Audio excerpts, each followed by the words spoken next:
It wasn't a practice. It was a get together. We watch film, things we can get better at, possible adjustments, walk through on the court, mentally get them out of their rooms. You don't want them sitting around all day today, all day tomorrow, late game.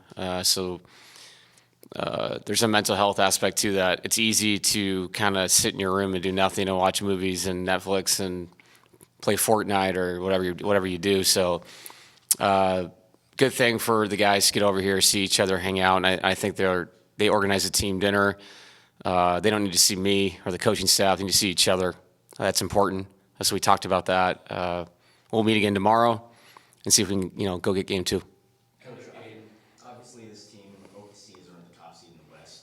How have you seen your team embrace this underdog role for the series? Yeah, you don't go into series thinking you're a favorite or an underdog. You just go in trying to win the series. Them winning 68 games, them sweeping the Grizzlies in the first round has nothing to do with us and what this moment is. And we know they're going to respond in game 2. They're a great team, well-coached team. I've said that. There's a reason why they had historic numbers this year on both sides of the ball. Expect a very energetic response tomorrow. But yeah, you have to take care of yourself. We're going to maintenance ourselves to try to beat this team, and to beat them 4 times is going to be an unbelievable challenge. But embrace it. And we know what this is. It's to me, it's like the 6 seeds playing the 7th seed. In the West. The West is unbelievable. So them being the 1 seed, us being the 4 seed, throw that all out. I would say the top 7 teams, and if Ja didn't get hurt, you're talking about the top 8 teams, the teams that made it, all unbelievable basketball teams. So playing the Thunder, playing the Warriors, playing the Wolves, playing whoever, playing the Clippers in a 7-game series, what's the difference? Like, all these teams are impactful. They all had a chance to do something special, and some teams still have a chance, and we're one of them. So we're going to embrace that, take it to game 2. With everything Joker has done for you and continues to do, Yeah. has he expanded his role yet again and taken over the role of the rage timeout? Yeah, I don't think it's rage, actually. I think it was expressive, opinionated, offensive, defensive, scheme-wise, just trying to get his point across. I also think his communication, with the way he speaks, he's trying to get his point across, not just with his voice, but, being expressive and how much it means to him. And I'll be honest, man, whatever people want to say about this, him communicating, Aaron communicating, Jamal communicating, CB having an opinion. I brought this up last series. CB's been standing very strong on the things he believes in as he guards these all-time Hall of Fame players. More of it, please. More of it, please. Not a bunch of guys going and sitting on the bench, waiting for me to tell them something. Talk to each other. We can figure it out as a group. So it's been good. How much have you underlined that point, and how much is it just Joker saying, yeah, I'm going to do that? No, I think from day one in the Sacramento game, it was one of the things I wanted to see more of was their opinions and what they see and feel. I know it helps me.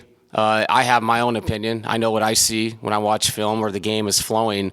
To be able to have that relationship with the players where we're on the same page, it leads to trust in really tough moments, and it has so far. It doesn't mean we're going to win tomorrow because of that, but it has given us a process to go through where they take ownership of the situations that they're in. I'm not on the court. I am somebody that studies the game, tries to lead, manage, but they're out there experiencing it. And if we have that, simpatico relationship in that way, I think it helps us, win games. Yeah, some of this, it's amateur psychology, but because Michael Malone was the only head coach that Joker knew and Jamal knew, that there's kind of a father figure deference, if you will. So it's not that you don't have stuff to say, but you just kind of yield to the person that's been there, and with him, it's more, hey, we're all the man of the house now with our brother. I'm not trying to minimize your role either. Oh, no. First of all, Coach Malone was an incredible coach. Also, these guys are now men. So whoever's coaching this team, you have to understand that's who they are. I've said this, countless times. These are fathers now. These are not kids in the league. So this is a natural progression. They should be talking to each other. They should have opinions. These guys have won Game 7s, lost Game 7s, won a championship. If they don't have an opinion on how to win a game, then we got a problem. And that's a communication problem. somewhat in a broader, viewpoint, it's a 2025 problem. Everybody's on their phone. Nobody says what they think, or at least they're not allowed to or something. So it's really good to see them talk to each other and in a constructive way. And it really leads to, a positive impact on the court, I believe. And even today, just the vibe, it was so good. Not just because we won the game. It's been like that over the last couple of weeks. And you need that to get through. We're going to have tough times, man. Like, they're really good, and they're going to come back. Like I said, they'll be impactful tomorrow. I'm very comfortable in my role, and I'm very, very excited the way the guys are embracing each other, through this moment and the progression of the playoffs. Take me through a couple seconds from last night, late in the game. Joker makes a couple free throws. You take him out. You got 5 fouls. Yeah. And you got a foul. And that's when I think Shea gets the free Yeah. run to the hoop and dunks it. What did you envision there, or what happened there? I mean, we're supposed to foul, obviously. Peyton was on the ball. He could have zoned off the ball more so.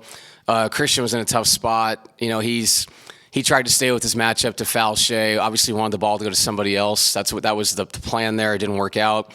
But the next time they did it, obviously it went to Chet, and obviously that worked out. So sometimes what you plan for doesn't happen against a world-class player, and sometimes the second time, it sure as hell did. So it worked out the way we wanted to. So those situations are tough. You plan them, you walk through them, you talk about them, but then in the moment, things happen. Yeah, it's not a second guess. Yeah. Oh, no, I know. Oh, believe me, actually, you're wrong. I second guessed myself because I took Nicole out with no timeouts, thinking that we're going to foul to get him back in the game. So believe me, when I watch the film, I'm my biggest critic. We have to do a better job in that situation. We talked about it today. We'll talk about it again tomorrow because you're going to be in those moments. And especially when you get a situation, you have no timeouts. You're playing the game there. It's like you can't have Nicole in to foul out. You don't want to put him in a situation where he's not aggressive when you're hitting the ball. So it didn't work out. In a weird way, I'm glad he scored so quickly because it only took 2 seconds off the clock. They called timeout. They advanced it again. It gave us time to actually win the game. Did you have that whole shit incident, though?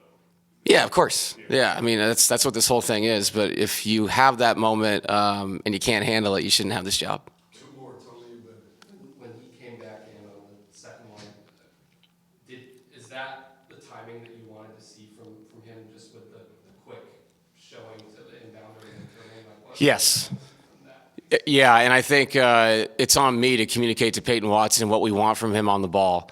There's a flip side to that. Teams they'll kind of zone off the ball off the guy taking it out.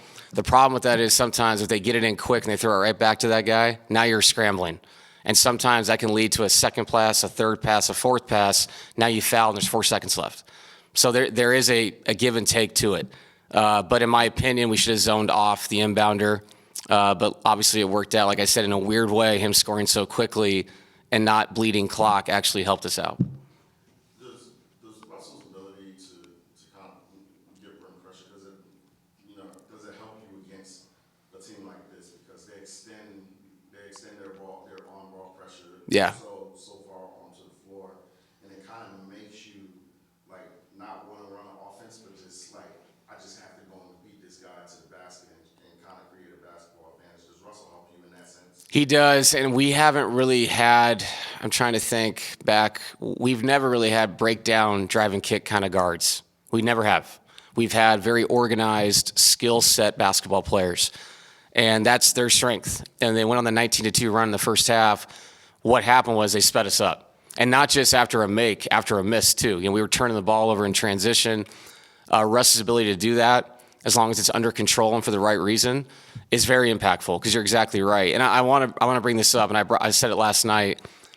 Having Aaron Gordon to facilitate offense and get Jamal off the ball, what we've done to Jamal over the years, and rightfully so, he's been the lead ball handler because he's been the only one outside of Nikola a little bit. Being able to have him run down the court, not have to bring the ball up against Lou Dort, and then also facilitate, and then also get into an ATO where it's for him, explore the baseline, come off screens, that's asking too much of any player in the NBA.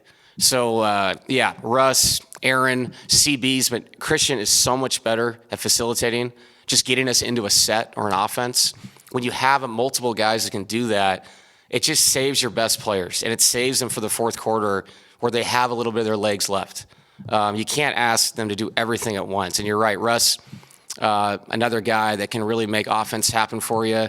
He drove and kicked last night multiple times, got us great looks. And not to mention, I thought he was really active with his cutting. You know, they're pre-rotating Nicole on pick and pops. They're doubling him in the post. You need somebody to get themselves up unselfishly. Sometimes it works out for him.